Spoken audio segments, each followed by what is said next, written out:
Hello YouTube, this is Morgan, Airspeed Prime here with my next Sword Art Online Alicization anime review. This one's going to be for episode 24, which is called My Hero. This is, I suppose, the finale to the first half of this arc. We now know that the second half is going to start in October 2019, that's been confirmed. And yeah, it's just in confirmation, anyone who reads the light novels will know that there is a whole second half to this arc based on some of the stuff that has been set up already in the arc, but very clearly the cliffhanger ending from this section leads into a lot of stuff that still has to happen. There's a lot to be resolved. There's a whole other section of the story still to come. But we'll discuss that more at the end. For now, we have to deal with the ending of this first half. So, in general, I thought they did a really good job with this episode. They nailed, I think, a lot of the key emotional parts of the episode.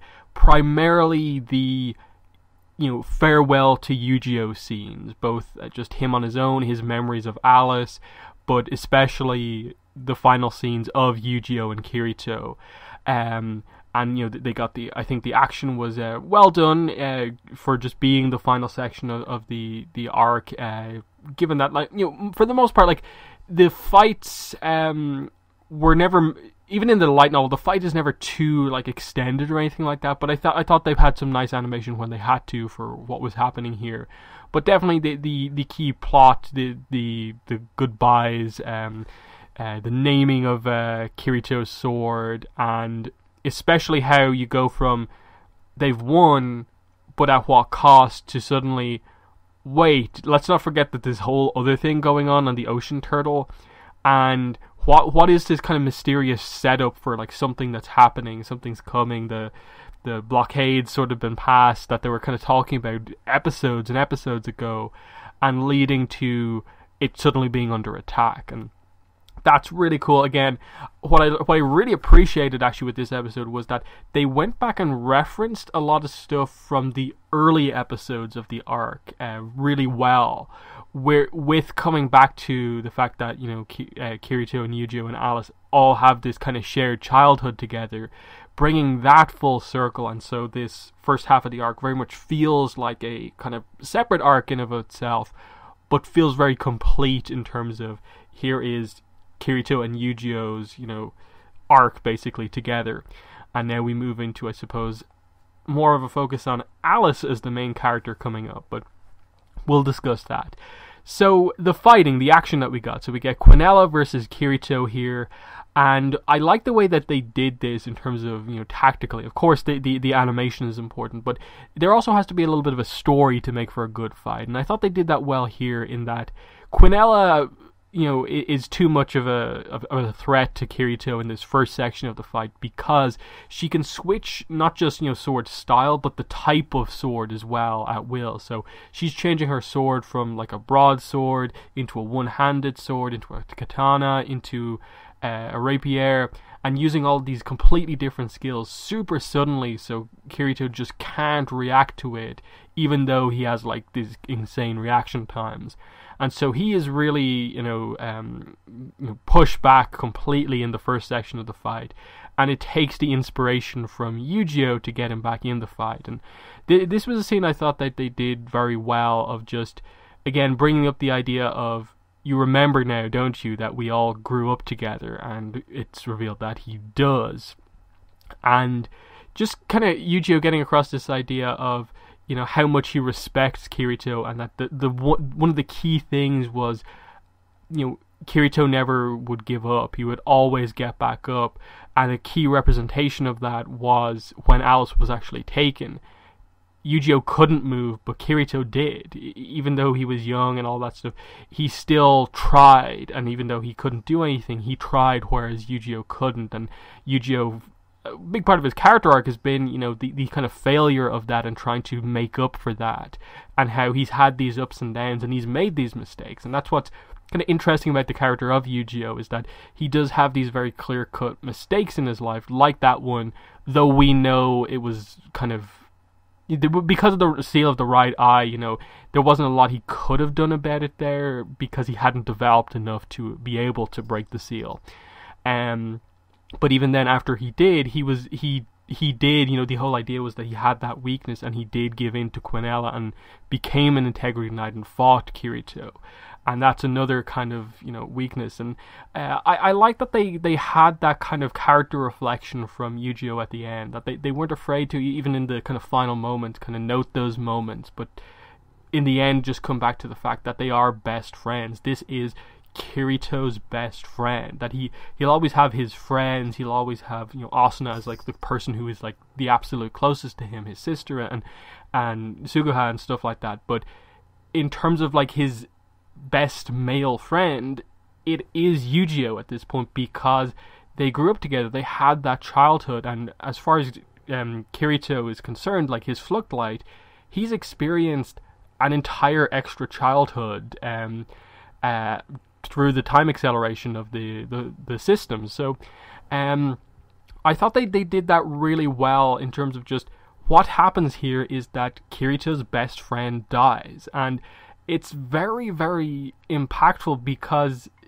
it again gets across the main theme in a way of this arc, and that being that the artificial Fluctlights to Kirito and characters like him are just as real as actual humans, because from a mind sense, they are real people. And Yu-Gi-Oh!, I suppose the whole idea of him having these mistakes is kind of proof that he became an Alice AI over the course of this arc, and that this is the death of a kind of separate being in a way. So that was really kind of nice to get as well. But the result of that is that Yu-Gi-Oh! Gives most of his remaining energy to kind of repair his own sword temporarily. So the Blue Rose sword temporarily becomes the Red Rose sword, and we get dual-wielding Kirito in his kind of Black Swordsman kind of incarnation form.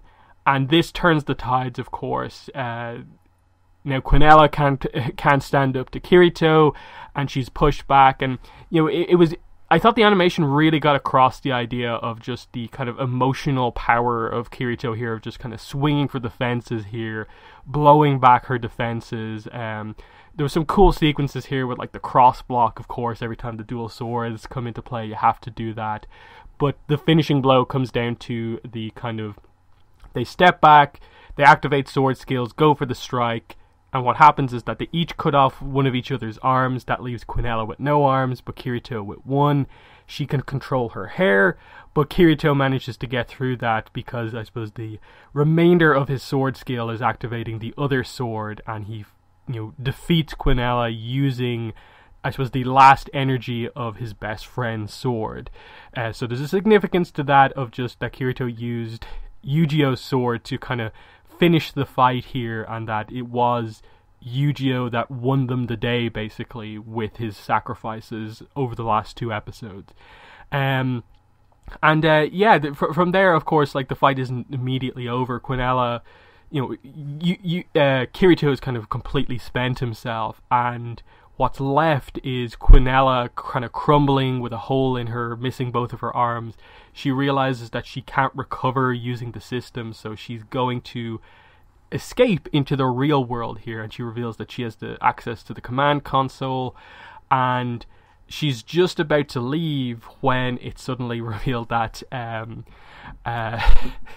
Chodelkin is actually still alive. And this even reading this in the light novel, it was a kind of surprise to see, like, oh wait, he's still alive. His kind of, I suppose, passion for her still kind of burns strong, and it's to the point where it burns her up, and ultimately Chodelkin is the one who kills Administrator here by finally kind of getting to be one with her. He kind of kills her, and her mismanagement of his kind of crazy intensity towards her ultimately kind of led to her ultimate demise. They did give her a final moment of, I suppose, her in a way kind of looking fondly at the thing that she comes to realize is like her world, and just going out, not necessarily in that angry sense, but in the sense of like, okay, I did what I could, and that was kind of interesting enough.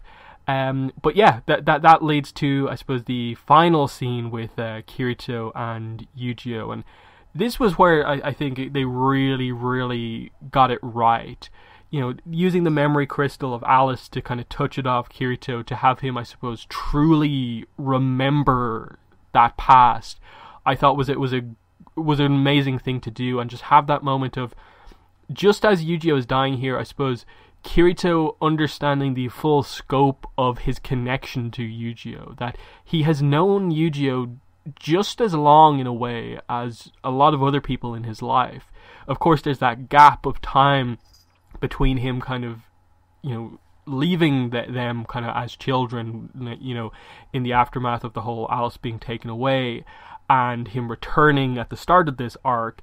But he has known Yujiro all that time, and that's why there's such a kind of significance to it here, of that moment where we see them in that flashback of them making Yujiro the wooden sword for his birthday, and also them kind of, you connect a few dots here in that this is the scene that Quinella used to manipulate Yujiro, showing what seems to be like Kirito and Alice like doing something together that like they're being secretive about, and that preying on Yujiro's kind of jealousy about his initial sort of misunderstanding of love, when in fact it was them making something for him for his birthday, and just getting to see the full scene here. And then in the aftermath of that, using like Kirito getting his memories back as a way to sort of like start that process of them saying goodbye, of like, you'll always remember us, we'll always remember you, but this is where our paths kind of go separate ways. We have to go off as like the end, but you will continue on, but you'll remember us the entire time. I thought it was visually really well done, of just them taking that side path off together. And the final moment is, of course, Yujiro naming Kirito's sword. I suppose the injuries, becoming more and more, drastic here, as it's revealed that Yujiro can't see anymore. But he then remembers, he sees the sparkle, and he talks about how Kirito's sword reminds Yujiro of what it was like every time he would, sleep next to the Gigas tree and look up at the night sky. And now that's what, every time Kirito swings the sword, that's what it reminds him of. So Kirito's sword is now the night sky blade or sword. And again, that connection is so fitting, of this unnamed sword that's been here for most of the arc, relating to this thing that was Yujiro's job for most of his life, is now kind of Kirito's main weapon, and it was named as well by Yujiro. So there's so much kind of significance to that sword, in that now going forward, the sword itself sort of represents their kind of journey together, but now the name also represents, in a way, the memory of Yujiro. So so much going on there, but the stay cool Kirito line, the goodbye, it was really well done. And the emotion from Kirito, I think, came across really, really well, that it was the death of someone incredibly close to him here. And that got across, I think, very, very well. As you see, initially it's obviously teenager Yujiro going off with young Alice, but then he sort of converts back into the age he was back, to coincide with the same age as Alice there, and they kind of go off together. And the idea is that Yujiro sort of gets this, quote unquote happy ending here, because he leaves at the same time as those memories of Alice also leave. So he leaves loving Alice as she was, with the memories of Alice loving Yujiro. And especially with what he said to Kirito earlier on in the episode about, like, my sword is broken, like, if I was to continue on here, we'd probably fight again over what to do with regards to, like, Alice's memories and her soul, because you would want to protect the soul of Integrity Knight Alice, whereas I would want to make it everything possible to get Alice Zuberg back. And it was just presenting this idea that, like, imagine that happened. Like, this is this kind of confusion, in a way, this really interesting dynamic that's going on here, of like, the person they ended up saving here isn't the person they really went out to save because of what happened. Since is 30 is a different character to Alice Zuberg, And even if the memories were restored together, it still would be this sort of, in a way, third Alice that's different than little girl Alice and is different than just Integrity Knight Alice. So very interesting stuff there with regards to how they do it, and it more or less means now that this new character here, Synthesis 30, is now Alice, but it is a different Alice than we originally started out with.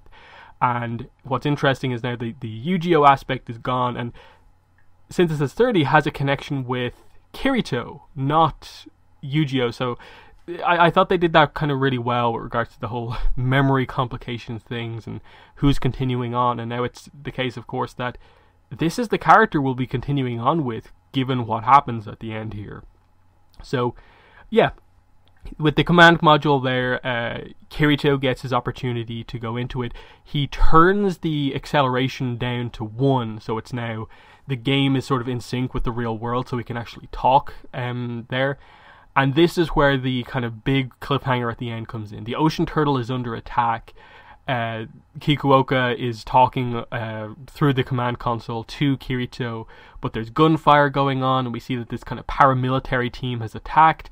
And if you remember back to, I think it was the very first episode here, the people training against Kirito's team in GGO, this is them, except in real life. And it's this idea that they were actually training for a real life situation, and this is it. And it connects in more ways than one.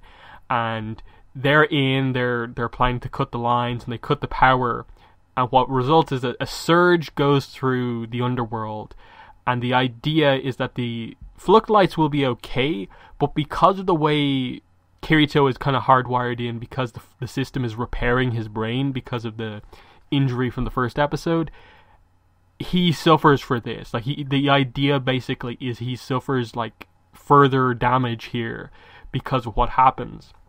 And we don't get to see the result of this, of course, but the idea is that this takes him out of action. When we start next season, Kirito is not going to be in any sort of condition to do anything. And that's why in the promo material we have that they've put out so far for the fact that, the October announcement for the second half of the season, it's why Alice is front and center, because she really does become the absolute main character, at least in the first section of the second half of the arc, in that she's the only one left here with Kirito out of action, Yu-Gi-Oh gone, and the Integrity Knights in shambles after everything that's happened. Because again, what were they talking about with Quinella in a lot of these earlier episodes as we started this finale? The invasion of the Dark Territory is coming, and if that happens, who's going to die? Most of the people in the human world, because they're defended by just a couple of Integrity Knights, and now a lot of them are gone. And now 2 of the other best fighters are out of action as well. So, that's the setup basically for the second half of this arc, along with the fact that, where, like, what's up with Asuna and all of this? We see that, like, the final thing in the anime is that just before Kirito, like, suffers this damage to his brain again, he hears Asuna calling out to him. So very, very interesting setup of just, you think it's this success, even though there's this kind of tragic moment with the death of Yu-Gi-Oh, and then once again you get an episode 1 type moment with Kirito where he comes like this close to dying for good.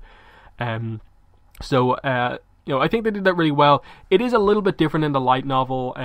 The idea is that they get across the idea that there is actual brain damage here, and it's not just that, like, he's knocked out or something like that, with the idea that he hears Asuna calling out to him, but then, like, the final line of the book is like, and it's something along the lines of like, and then I couldn't remember anymore who that voice belonged to.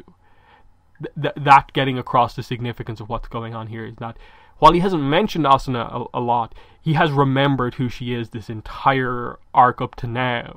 So the first, damage that's been done to him, he remembers Asuna, but in the aftermath of this, so much of who he is kind of gone because his Fluctlight, which stores his memories, has been actually damaged here. So very, very, very interesting ending to this arc. And what's interesting about this as well, in terms of like the English light novels, the English light novels are only 1 ahead. Like 15 is out, but 16 isn't out for another like month or two. So you know, by the time the second half, you know, starts, you know, I assume we'll still only be like 1 or 2 ahead, and it probably will be the case where like the anime and the English translations of the light novels will end at in or around the same time. But I wouldn't be at all surprised if the anime, in terms of the English release, if the subbed version of the anime completes before the English light novels do. So yeah, I really like this first you know, half of Alicization. Was it volumes 9 to 14 is what this covered. I thought overall it did a very good job. Definitely there were little bits here and there because of the adaptation to anime that maybe could have done a bit better. I think some of the detail stuff, when it comes to explaining, you know, Fluctlight explaining the whole piety module thing, memories removed from Integrity Knights, the sword golem explanation, that could have been done a little bit better.